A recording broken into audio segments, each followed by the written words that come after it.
The Trudeau era continues for now as the Liberals won a minority government. What does this mean for Canadians? This is the Great White North Report. Alright, back from the holidays.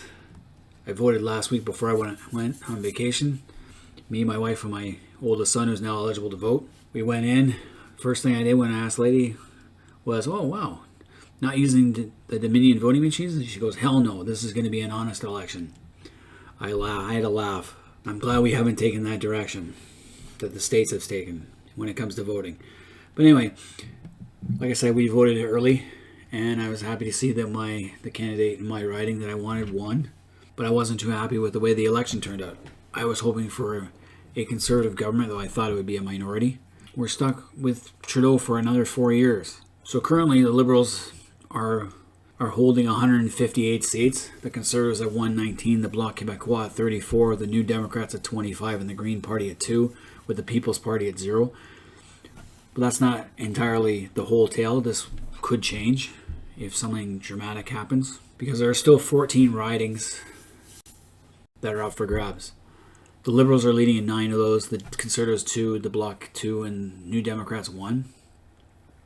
So there could be some minor changes there, because there are still a couple of polls that are doing counts or recounts.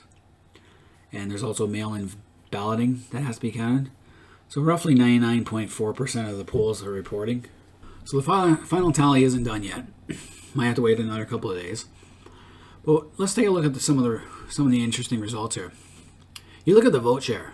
The Liberals got 32.3%. The Conservatives actually did better at 33.8%. Bloc Québécois 7.8%, but that's like 95% of that's in Quebec itself. The New Democrats got 17.7% of the share. The Greens got 2.3%. And the People's Party got 5.1%. The People's Party did better than the Greens, but they got no seats out of it. That 5.1% hurt the Conservatives. The Conservatives would have won a couple more seats had the People's Party not been there. And other was 0.9%. So 150,000 plus votes got thrown away to places like the Marxist-Leninist Party, the Communist Party, the Marijuana Party, the Christian Heritage Party, whatnot. There's a whole bunch of little fringe parties that have no hope in hell usually. So basically we're back where we started 2 years ago with a minority government. So we wasted $600 million of our taxpayer money for this. What I found interesting is when you look at the regional map, you can see where the divides are in our country. The west is Alberta, Saskatchewan, Manitoba, and the interior BC is heavily conservative. Saskatchewan was totally conservative. Other than the northern part of Manitoba, it was mostly conservative except for the cities. Winnipeg, the big cities for some reason went Liberal or NDP, mostly Liberal.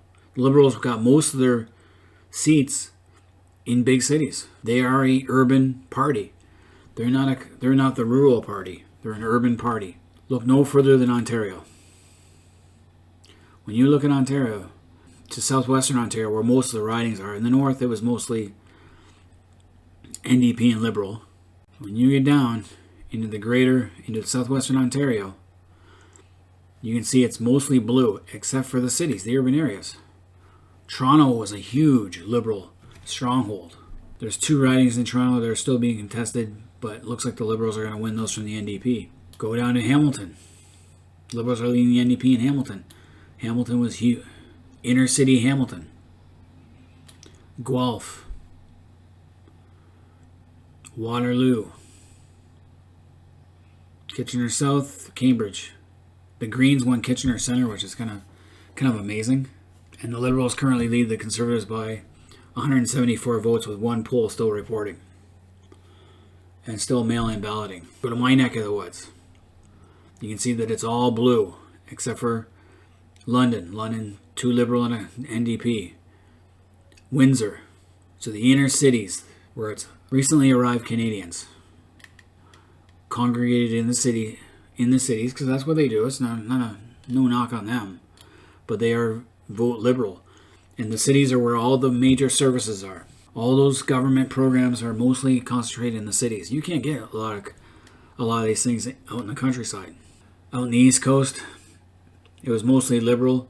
P.E.I. went Liberal. Newfoundland went Liberal. There is 1 seat the Conservatives currently hold, are leading in. Nova Scotia was predominantly Liberal. Mostly the cities, the urban areas voted, because I've been through here. This is all mostly urban. Predominantly Liberal. The cities in New Brunswick are Liberal.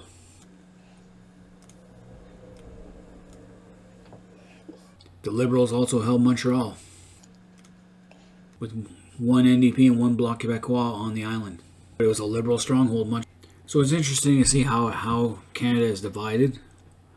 Rural areas are more conservative than the city areas. Urban areas get more benefits than the rural areas. So that's how Canada voted.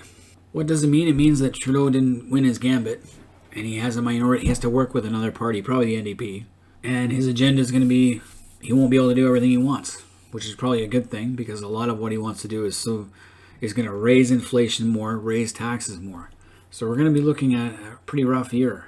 The Conservatives should have hammered Trudeau more than they did, and the NDP should have too. It was not a good time to call an election. Trudeau thought he could get away with it. His approval rating had gone up over the summer, but nothing changed, and we're back to where we were, mediocrity. Now Canada is politically weak, pure and simple. We are weakened ourselves to the point we have too many political parties. Three is enough, but now we're stuck with 4. 2 major ones, 2 minor ones, and one that shouldn't even be there, and another one that's starting to grow. So we're looking at more minority governments, and governments can rise and fall. All it's going to take is a non-confidence vote by the Conservatives, Bloc Québécois, New Democrats, and they decide they don't like what Trudeau's doing and say no confidence. Then we're back in another election. Or Trudeau might think his approval rating's higher than it was this year, and he's going to call another election in 2 years. So I'm predicting another election in 2 years. That'd be my prediction. So what's going to happen now? Well, now internationally we're weak from a negotiation standpoint. Still need to rebuild our military. Covered and Spavor are still sitting in a prison held by those communist bandits on the mainland, and our economy is still not picked up yet. People are still sitting at home collecting government checks instead of going out and getting a job. So the election was disappointing, but predictable. There were no real surprises, and we'll now have to wait and see how badly that's going to hurt Canada.